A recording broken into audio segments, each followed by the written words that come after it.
Imagine a creature so massive that when it lands, it looks a giraffe in the eye. Imagine a creature with wings that stretch as wide as a fighter jet, casting a shadow that turns high noon into twilight. Physics says this animal shouldn't exist. Biology says its bones should shatter under its own weight.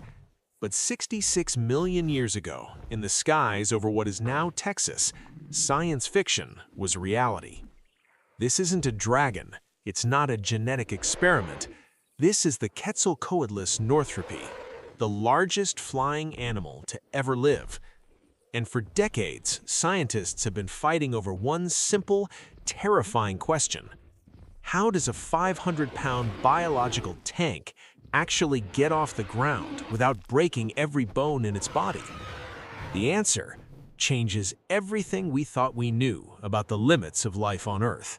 To truly understand the absurdity of this animal, we need to take it out of the history books and drop it into your neighborhood. If a Quetzalcoatlus stood next to a modern giraffe, the giraffe would look concerned.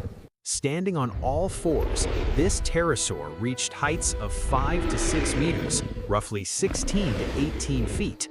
That means if it was standing outside your house right now, it could easily peek into your second-story bedroom window to see if you're sleeping. And the wingspan? Let's put it on a runway. Park a Cessna 172 light aircraft next to it. The Quetzalcoatlus is bigger. Its wings stretched an estimated 10 to 11 meters, that is 33 to 36 feet. That is literally the size of an F-16 fighter jet.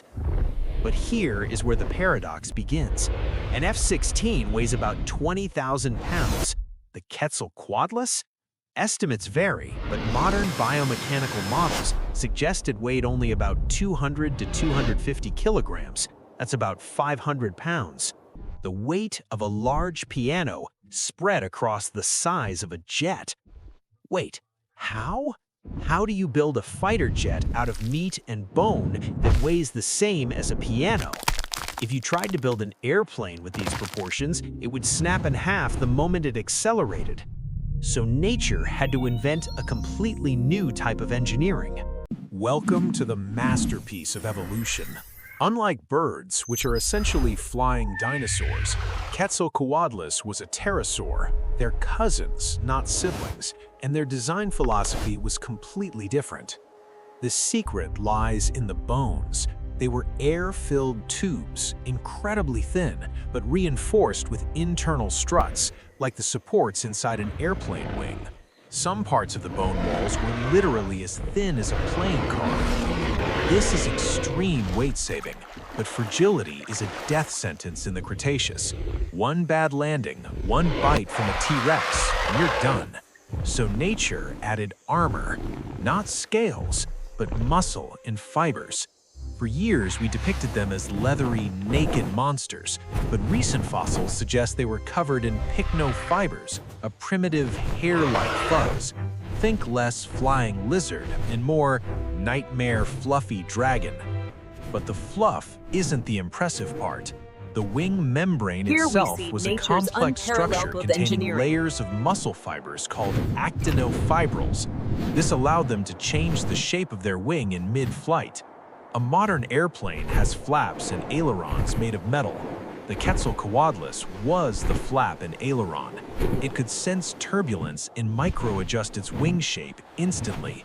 It was a living, breathing glider that could circle the globe.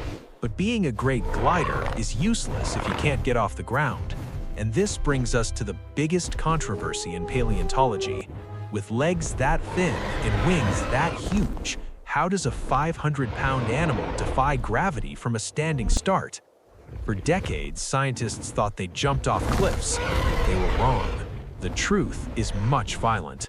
Birds launch using their legs. They squat and jump. But once you get past a certain weight, about the size of a large swan, legs alone aren't enough. If a Quetzalcoatlus tried to jump like a bird, it would barely clear the grass. So, enter the quad launch theory. This animal didn't just use its legs, it used its wings as legs. It was a pole vaulter. Here is the sequence. Don't blink. It crouches down. It uses its massive forelimbs to slam against the ground, and then an explosion of power launches all 500 pounds of it 8 feet into the air within a split second. It effectively did a chaotic push-up, so powerful it defied gravity. Before gravity could pull it back down, the wings snapped open. 1 flap, 2 flaps, and it's gone. This quad launch gave it the ability to take off from anywhere. Flat plains, dense forests, or right in front of a predator's face. It didn't need a runway. It was the launch pad. Stop. Erase that image from your mind.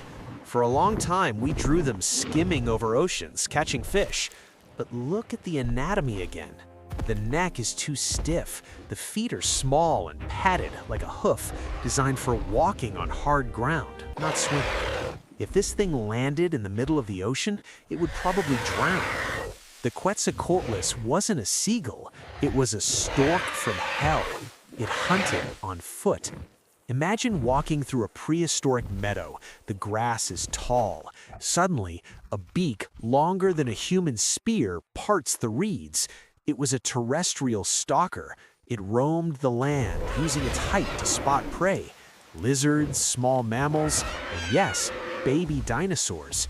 Even a baby T-Rex wasn't safe. With a beak nearly 2 meters long, it didn't chew, it didn't tear, it swallowed whole.